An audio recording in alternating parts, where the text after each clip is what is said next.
Hello guys, welcome back to our channel Fantasy World. இன்னைக்கு என்ன வீடியோல என்ன பார்க்க போறோம் அப்படினா கேப்டன் சுபாஷா ஜூனியர் யூத் ஆர்க்கோட எபிசோட் 12 கான எக்ஸ்பிளனேஷன் தான். இந்த எபிசோட் ஸ்டார்டிங்ல பிரான்ஸ் vs இங்கிலாந்துக்கான மேட்ச் வந்து ஸ்டார்ட் ஆக போகுது. ஃபுல் ஆடியன்ஸ்மே வந்து பிரான்ஸ்க்கு தான் சப்போர்ட் பண்றாங்க. இங்கிலாந்து டீமோட கோச் வந்து லாக்கர் ரூம்ல வச்சு அவங்க பசங்க கிட்ட எல்லாம் பேசுறாரு. இந்த மேட்ச்ல அவங்கள விட நம்ம தான் ஃபுல் ரெடியா இருக்கோம். ஏன் அப்படினா அவங்களுக்கு வந்து அதிகமான பிரஷர் இருக்கும் ஹோம் டீம் அப்படின்றதுனால. அவங்க டீம் அந்த மாதிரி அதிக பிரஷர்ல இருக்குது நமக்கு தான் அட்வான்டேஜ். அதனால நம்ம வந்து கண்டிப்பா வின் பண்ணுவோம் அப்படின்னு சொல்றாரு. இப்போ கேமே வந்து ஸ்டார்ட் ஆகுது. பியர் தான் பால கிக் ஆஃப் பண்ணி கொண்டு வந்துகிட்டு இருக்கான். இசாகிமே அவன் டீம் மெம்பர்ஸ் எல்லார்கிட்டயும் அவன வந்து நல்லாவே நோட் பண்ணுங்க, அவன் ரொம்ப சூப்பரா விளையாடுவான் அப்படின்னு சொல்றான். பியர் வந்து தனியாவே தான் ட்ரிப்ளிங் பண்ணி வந்துகிட்டு இருக்கான். வரிசையா எல்லா டிஃபெண்டர்ஸும் வராங்க அவனுக்கு அகைன்ஸ்டா தான். பட் ஒருத்தனால கூட இவங்க கிட்ட இருந்து பால ஸ்டீல் பண்ணவே முடியல. அவ்வளவு சூப்பரா ட்ரிப்ளிங் பண்ணி எல்லாரையும் ஃபேக் கட்டி ஏமாத்திட்டு 5 டிஃபெண்டர்ஸை தாண்டி அசால்ட்டா ஓடி வரான். இப்போ பியர் வந்து தனியாவே பால ட்ரிப்ளிங் பண்ணி கோல் கீப்பருக்கு பக்கத்திலே ஓடி வந்துடுறான். நெப்போலியன் வெளிய இருந்து கோச் கிட்ட கத்திக்கிட்டு இருக்கான், என்ன எதுக்கு உள்ள இறக்கல அப்படின்னு சொல்லிட்டு. நீ வந்து இப்பதான் இந்த டீமுக்கே வந்திருக்கிற, அதனால இந்த டீம்ல இருக்க எல்லாரும் எப்படி இறங்குறத கொஞ்சம் அனலைஸ் பண்ணு அப்படின்னு அவங்க கோச் சொல்றாரு. அவங்களோட கேம் பிளே எல்லாம் பார்க்கணும்னு சொல்லிட்டு எனக்கு எந்த அவசியமும் இல்ல கோச், அதனால என்னை நீங்க உள்ள இறங்குங்க, நானே ஸ்கோர் பண்ணிக்கிறேன் அப்படின்னு சொல்லிட்டு அவர் காலர் பிடிச்சிட்டு சொல்றான். பியர் வந்து கோல் கீப்பருக்கு பக்கத்துல வந்ததுக்கு அப்புறமா தான் ஃபர்ஸ்ட் டைம் அவன் டீம்மேட் கிட்டே பாஸ் கொடுக்குறான். ஆனா அந்த பால் அவன் டீம்மேட் வந்து கரெக்டா ஷூட் பண்ணாம மிஸ் பண்ணிடுறான். அந்த ஷாட்டை மிஸ் பண்ணவனும் வந்து எல்லார்கிட்டயே சாரி கேக்குறான். இவன மாதிரி ஒருத்தனை நீங்க இப்படி உள்ள வச்சிருக்கீங்க கேம்க்குள்ள அப்படின்னு சொல்லிட்டு நெப்போலியன் கேக்குறான். எந்த கோலும் விழுகல தான், ஆனா மிசாகி சொன்ன மாதிரி அந்த 10 நம்பர் பிளேயர் ரொம்பவே அமேசிங்கா விளையாடுறான் அப்படின்னு சொல்லிட்டு மாக்சியமா சொல்றான். ஆமா எனக்குமே இவனை பாக்குறப்ப மிசுகியை வந்து எலிமெண்டரி ஸ்கூல்ல பாத்துருக்கோம் தெரியுமா, அந்த மாதிரி இருக்குது அப்படின்னு சொல்லிட்டு இசிசாகி சொல்றான். இப்போ இங்கிலாண்டோட டர்ன், அவங்க தான் வந்து பால் ட்ரிப்ளிங் பண்ணி கொண்டு வந்துகிட்டு இருக்காங்க. பியருக்கு பக்கத்துல மட்டும் எந்த பாஸையும் கொண்டு போகாதீங்கடா அப்படின்னு சொல்லிட்டு ஒரு பிளேயர் சொல்றான். அதே மாதிரி அவன் பக்கத்துல மட்டும் யாரும் போக மாட்டேங்காங்க, மத்தபடி அவனுக்கு ஆப்போசிட் சைடு தான் எல்லாரும் போடுறாங்க.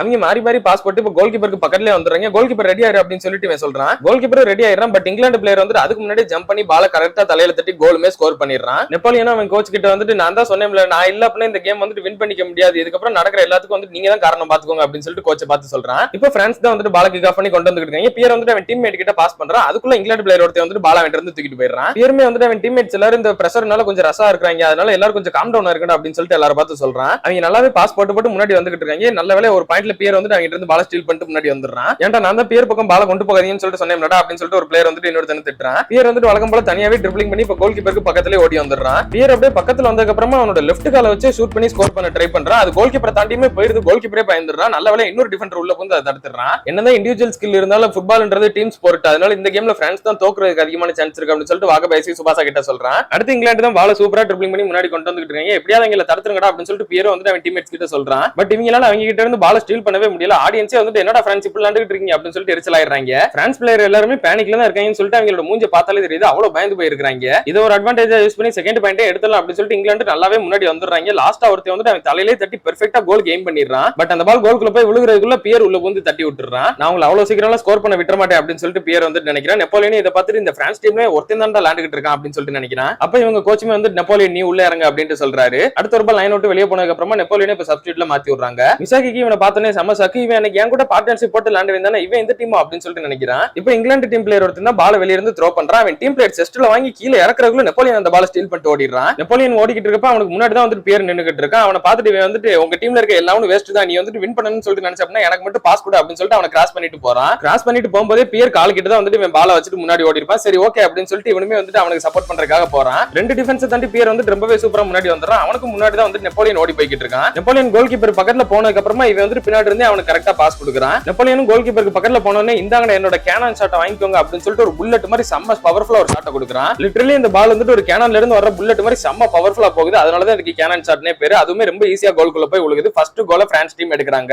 என்னோட பாஸ் வந்துட்டு இவன் இவ்வளவு பியூட்டிஃபுல்லான ஒரு ஷாட்டா மாத்திருக்கானே அப்படின்னு சொல்லிட்டு பியரே அவனை பார்த்து ஆச்சரியப்படுறான். அவனோட ஷாட் செம்ம ஃபாஸ்டா இருக்கே அப்படின்னு சொல்லிட்டு சுபாஷா வந்துட்டு நினைக்கிறான். சுபாஷா உன்னோட டிரைவ் ஷாட் மாதிரி இல்லாம இது வந்துட்டு ரொம்பவே ஸ்ட்ரைட்டா ஒரு ஆரோ வந்துட்டு பாயிண்ட் தெரியுமா அந்த மாதிரி இருக்குது அப்படின்னு சொல்லிட்டு இசிசாக்கி சொல்றான். இந்த மாதிரி ஸ்பின் ஆகி வர பால்லாம் வந்துட்டு ஒன்லி செஸ்ட்ல ரிசீவ் பண்ணா மட்டும் தான் உண்டு. அப்படி கோல் கீப்பர் கையை வச்சா அப்படின்னா அவன் கையவே பயங்கரமா உடச்சிட்டு போகும்னு சொல்லிட்டு தான் நினைக்கிறேன் அப்படின்னு வாகபேசியே சொல்றான். இப்போ நான் டீமுக்குள்ள இருக்கறனால பிரான்ஸ் வந்துட்டு கண்டிப்பா தோக்காது, இந்த கேம் இப்பதான் ஸ்டார்ட் ஆகவே செஞ்சிருக்கு அப்படின்னு சொல்லிட்டு நெப்போலியன் எல்லா பிளேயர்ஸ் கிட்டயும் சொல்றான். கேம்ல ஃபர்ஸ்ட் ஹாஃப் முடிஞ்சு இப்ப செகண்ட் ஹாஃப் மறுபடியும் ஸ்டார்ட் ஆகுது. பிரான்ஸ் டீம் தான் வந்து பால் ட்ரிப்ளிங் பண்ணி கொண்டு வந்துட்டு இருக்காங்க. பியர் வந்துட்டு அடுத்துமே நெப்போலியனுக்கு சூப்பரா ஒரு பால் அசிஸ்ட் பண்ணி கொடுக்குறான். அவன் வந்து அடுத்த கேனன் ஷாட்டை போட்டு செகண்ட் கோலையுமே எடுக்கிறான். பிரான்ஸ் வந்து இப்ப ஃபைனலி ஒரு பாயிண்ட் லீடிங் வந்துறாங்க. ஆடியன்ஸ் எல்லாரும் செம்ம ஹாப்பியா என்ஜாய் பண்ண ஆரம்பிச்சிடுறாங்க. அப்ப பியர் யோசிக்கிறான், இன்னைக்கு கேம்ல நான் வந்துட்டு ஸ்கோர் பண்றத பத்தி யோசிக்க கூடாது, இன்னைக்கு வந்து நான் ஒரு பெர்ஃபெக்ட்டான பிளே மேக்கரா இருந்தாலே போதும் அப்படின்னு சொல்லிட்டு அவங்க கோச்சுமே வந்து நினைக்கிறாரு. நெப்போலியன் வந்துட்டு முத என்ன சொன்னா அப்படின்னா, நான் வந்து எந்த ஒரு பிளேயருக்காகவும் அவங்களோட ஸ்டைலுக்கு ஏத்த மாதிரி எல்லாம் விளையாட மாட்டேன், யார் கூட நான் வந்துட்டு சிங்க் ஆக மாட்டேன் அப்படின்னு சொல்லிட்டு சொன்னா. பட் அவனுக்கும் பியருக்கு இருக்கிற காம்பினேஷன் வந்து ரொம்பவே சூப்பரா ஒர்க் அவுட் ஆகுது. ஒரு சிச்சுவேஷனுக்கு ஏத்த மாதிரி எங்க யாருக்கு கொடுத்தா பெஸ்டா இருக்கும் அப்படின்றத இவங்க ரெண்டு பேரும் கரெக்டா புரிஞ்சு வச்சுக்கிறாங்க பேசாமே அப்படின்னு சொல்லிட்டு நினைக்கிறாரு.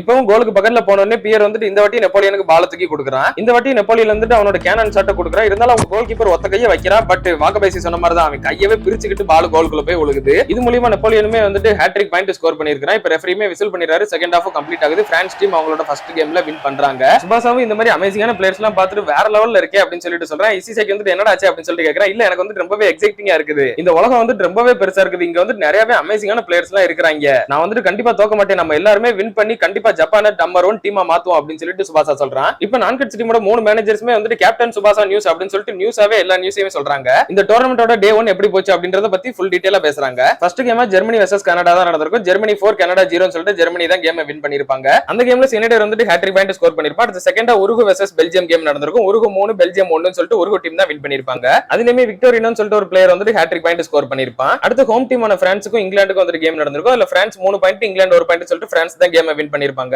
இதுல நெப்போலியன் தான் வந்து ஹேட்ரிக் பாயிண்ட் ஸ்கோர் பண்ணிருப்பான். ஹேட்ரிக் பாயிண்ட்க்குமே வந்து அசிஸ்ட் பண்ணது பியர் தான் அப்படின்னு சொல்றாங்க. அதுலயே நெப்போலியன் வந்து ஒரு இன்டர்வியூ வேற கொடுத்திருப்பா. சினேடர் விக்டோரினாவும் வந்து கேம் ஃபுல்லா இருந்தாங்க, நான் வந்து கேம்ல கொஞ்ச நேரம் தான் விளையாண்டேன், நான் மட்டும் ஃபுல் டைம் விளையாண்டிருந்தேன், அவங்களோட அதிகமா ஸ்கோர் பண்ணிருப்பேன் அப்படின்னு சொல்றான். அதுக்கு அடுத்து ஃபைனலி நம்ம கதைக்கு வராங்க. ஜப்பான் வெர்சஸ் இட்டாலிக்கான கேம்ல வந்து ஜப்பான் தான் வின் பண்ணிருக்காங்க. அதுலயே ரொம்ப முக்கியம் சீனோக்கு அகைன்ஸ்டாவே வந்து நம்ம ஜப்பான் டீம் 2 பாயிண்ட் ஸ்கோர் பண்ணிருக்காங்க. அதுலயும் கோஜிரோ தான் வந்து கேமோட லாஸ்ட் மொமெண்ட்ல கரெக்டா ஸ்கோர் பண்ணி வின்னிங் பாயிண்ட் எடுத்து கொடுத்தாரு. அந்த கோலுக்கு அசிஸ்ட் பண்ணது வந்து சுபாசா தான், அதே மாதிரி அவருமே ஒரு பாயிண்ட் எடுத்து கொடுத்தாரு அப்படின்னு சொல்லிட்டு அவரையுமே பெருமையா சொல்றாங்க. இப்ப டோர்னமெண்டோட செகண்ட் டேமே வந்து ஸ்டார்ட் ஆகுது. ஜெர்மனி வெர்சஸ் போர்ச்சுகீஸ்க்கான கேம். ஜெர்மனி இதே மாதிரி ஒன் சைடாவே வின் பண்ணிடுறாங்க. ஜெர்மனி 4 போர்ச்சுகீஸ் 1 னு சொல்லிட்டு ஜெர்மனி வந்து அவங்க குரூப்ல இருந்த மீதி 2 டீமுமே அடிச்சு போட்டு வின் பண்ணிட்டாங்களா, அதனால அந்த குரூப்ல வந்து அவங்க தான் விளையாட போறாங்க செமிஃபைனல்ஸ். அண்ட் இந்த செகண்ட் கேம்லயுமே சினேடர் வந்து ஹேட்ரிக் ஸ்கோர் பண்ணிருக்கான். சோ 2 கேம்லயுமே ஹேட்ரிக் ஸ்கோர் பண்ணிட்டான். சினேடர் மேட்ச் முடிச்சிட்டு போகும்போது அம்மா அப்பா நீங்க வந்து இந்த கேம் பாத்துக்கிட்டு இருப்பீங்கன்னு சொல்லிட்டு நான் நம்புறேன் அப்படின்ட்டு நினைக்கிறேன். சினேடரோட அப்பாவும் ஒரு கடையில உட்கார்ந்து சாப்பிட்டுக்கிட்டு இருக்கப்ப டிவில அவனோட போட்டோவை பாக்குறாரு. இதை பார்த்துட்டு அவருக்கு வந்து ரொம்பவே சந்தோஷமா இருக்குது. அதே மாதிரி சினேடரோட அம்மா கிட்ட வேலை பார்க்குற ஒரு சில ஃப்ரெண்ட்ஸ் எல்லாம் வந்து உங்க பையன் ரொம்பவே அமேசிங்கா விளையாடுறாரு, ரொம்ப சூப்பர் அப்படின்னு சொல்லிட்டு பாராட்டெல்லாம் செய்றாங்க.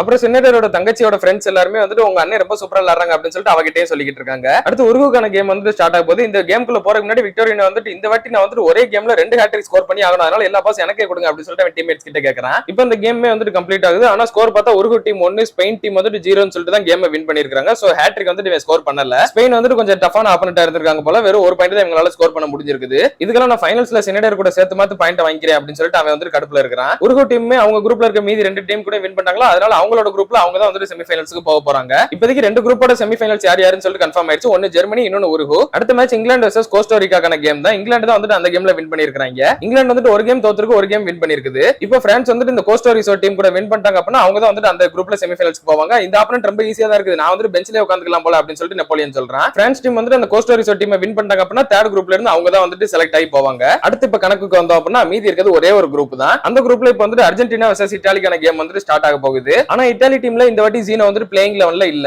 கோஜர் அடிச்சடியில கை வந்து கொஞ்சம் இன்ஜுரி ஆயிடுச்சு, இல்ல கொஞ்சம் பெரிய இன்ஜுரின்னு கூட சொல்லலாம், மாவு கட்டு போற அளவுக்கு பெரிய இன்ஜுரி தான், அதனால பெஞ்ச்ல தான் உட்கார்ந்திருக்கான். ஜீனோ இல்ல அப்படின்னா இந்த கேம் வந்து அர்ஜென்டினாக்கு தான் அட்வான்டேஜ் அப்படின்னு சொல்லிட்டு சோடாவும் சொல்றான். என்னடா இவனுக்கு அகைன்ஸ்டா விளையாடுறது கொஞ்சம் ஜாலியா இருக்கும், அதுக்கு தான் ஆர்வமா வந்தா, இவன் என்ன இப்படி பெஞ்ச்ல உட்கார்ந்துட்டானே, சரி இருக்கட்டும் எப்படி நம்ம ஈஸியா வின் பண்ணிட்டு போயிடலாம் அப்படின்னு சொல்லிட்டு தியாசும் நினைக்கிறேன். அவங்களுக்கான கேம் ஒரு பக்கம் அங்கிட்டு ஸ்டார்ட் ஆயிடுச்சு. இன்னொரு பக்கம் பார்த்தா ரொபெர்டோவை காட்டுறாங்க. அவர் வந்து ஜூனியர் பசங்க ஜூனியர் ஸ்கூல் டீமுக்கு தான் வந்து இப்ப கோச்சா இருக்காரு. அவரோட டீம் வந்து இப்ப விளையாண்டுகிட்டு இருக்க ஒரு கேம். அந்த மேட்ச்ல அவரோட பசங்க எல்லாருமே வின் பண்ணிட்டாங்க. கோச் நாங்க வந்து வின் பண்ணிட்டு தொடர்ந்து 3 மேட்ச் வின் பண்ணிட்டோம் அப்படின்னு சொல்லிட்டு ரொம்ப சந்தோஷமா அவர்கிட்ட வந்து சொல்றாங்க. அவருமே அவங்கள பார்த்து சிரிச்சுக்கிட்டே நிக்கிறாரு. அப்படியே கட் பண்ணி இதோட இந்த ஒரு எபிசோட முடிக்கிறாங்க. ரொபெர்டோமே வந்து பிரான்ஸ்குள்ள தான் எங்கேயோ சுத்திக்கிட்டு இருக்காரு. அதனால தான் போன மேட்ச் அவர் சுபாசாவை பாக்குறக்கே வந்திருக்காரு. சுபாசாவை டோர்னமெண்ட் முடியறதுக்குள்ள ரொபெர்டோ வந்து மீட் பண்ணுவாரா இல்லையான்றதை நம்ம அடுத்த எபிசோட்ஸ்ல பார்த்து தெரிஞ்சுக்கிடலாம். அதில் நீங்க தொடர்ந்து பார்க்கணும்னு நினைச்சீங்க அப்படின்னா மறக்காம நம்ம சேனலை சப்ஸ்கிரைப் பண்ணி சப்போர்ட் பண்ணுங்க. அப்படி இந்த எபிசோட் பிடிச்சிருந்தா மறக்காம ஒரு லைக்கையும் போட்டு போயிருங்க. நான் உங்களை இன்னொரு நல்ல வீடியோல மீட் பண்றேன்.